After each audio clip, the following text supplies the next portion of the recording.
Closer. I'll just tell you a little bit about myself, and the things I'm going to tell you are hopefully going to help you to understand who I am, what I've done, and why I am uniquely qualified to be your state representative if you live in District 162. First off, I was one of 6 children. My father died when I was 12. My mother had 6 kids from 16 to 3 years old, and she had an 8th grade education. So I was not born with a silver spoon in my mouth. All that being said,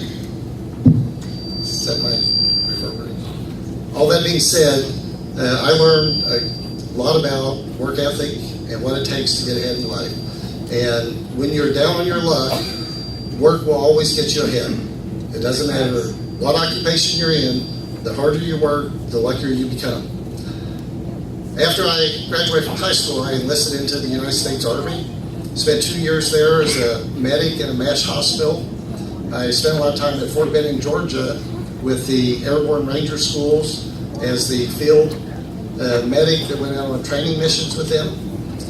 After I got out of the service, I stayed in the National Guard for 2 years, started college at Southeast Missouri State University and became a teacher. That's where I met my wife, Sandy, and we've been married 42 years. We've been blessed to have 4 children and 7 grandchildren, and that's just an amazing thing in itself and quite an accomplishment. When I taught school for about 4 years, we decided that we wanted to let Sandy stay home with the children while we were able to go on with our life.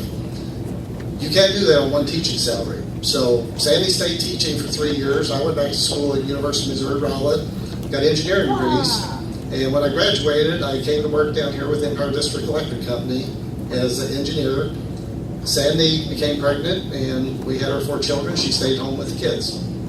At Empire District Electric, I went through, and the first job I had was with the fuel department. We had a coal mine up at the Asbury Power Plant. And one of my degrees is in mining engineering. And so I was the liaison between the coal company and Empire and took care of the fuel as well as buying natural gas in that.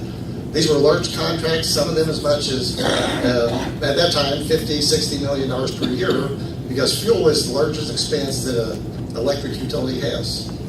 After about 10 years of being in the fuel job, I went to the environmental engineering department, and I headed up the environmental engineering department for Empire. One of my degrees early on was in earth science and geology, and so that earth science degree that I received back in the 70s came in handy as an environmentalist.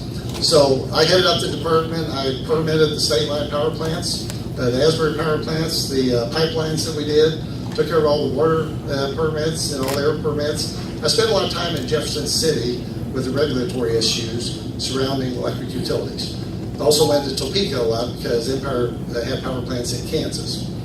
So later on, we helped, we got the state line power plant running, and I helped build that project. And then later on, I went to Asbury Power Plant. I spent 11 years as plant manager of that plant. During that period of time, we saw a lot of changes and a lot of contractual things that took place. We switched over to Wyoming fuel because the local fuel had a lot of sulfur in it. And so we had to go to a lower sulfur fuel. I helped negotiate a contract that was the very first contract to let 3 railroads work together. You know, railroads were always very specific that you didn't put a locomotive of one train on the track of another company. We had the Chicago Northwest, the Burlington Northern, and the Kansas City Southern all paired up in a contract.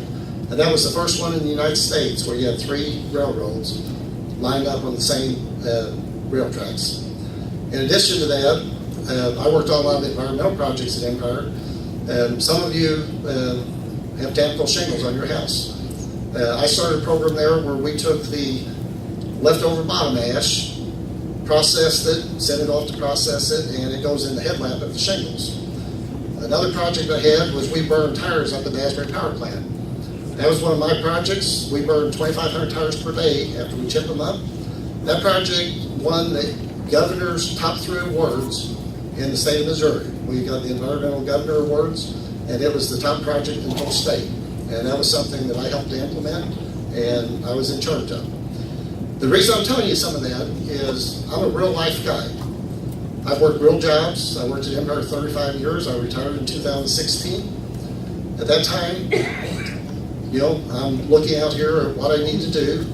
And, we've got 10 rental houses, and I work on those. I climb in the attics and underneath of them and do things of that nature. But I just felt like something was missing in my life, and I knew that I wanted to do something that would help serve the people. And, sometimes that's hard to do, is to find the right thing. I'm too old to get on top of houses anymore and put shingles on with Habitat for Humanity. And so I was looking at opportunities on what I could do to serve the people, because that's really where I get my satisfaction in life. When you help people, that is a very good thing.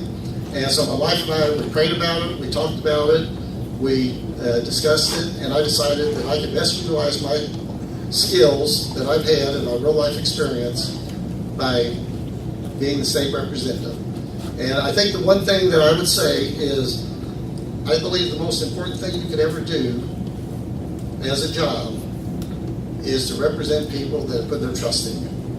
And I'm asking the people of District 162 to put their trust in me and let me take the values that you have and represent those values at Jefferson City.